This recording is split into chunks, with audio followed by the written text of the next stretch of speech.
Welcome to the Slop Farm. Enjoy the video. You start by opening Disney Plus and immediately choosing the profile with the Continue Watching row. This matters because watch history is profile specific. Once done, scroll the home screen to reveal the Continue Watching carousel. If you don't see it, make sure your app is updated and you are on the main home tab versus search.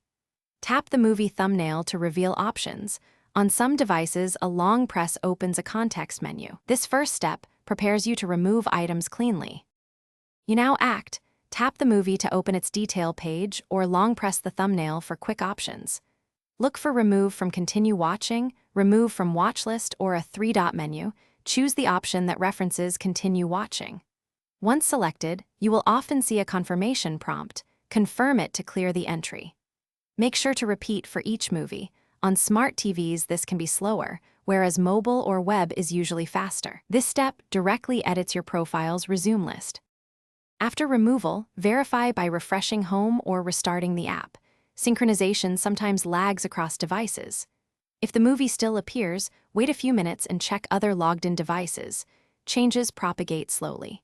If it persists, sign out of Disney Plus and sign back in, or clear the app cache on mobile. On web, try an incognito window. As a final tip, remove the movie from your viewing history via account settings if available, because that permanently prevents it from resurfacing. Thanks for watching. Consider subscribing if we helped you today.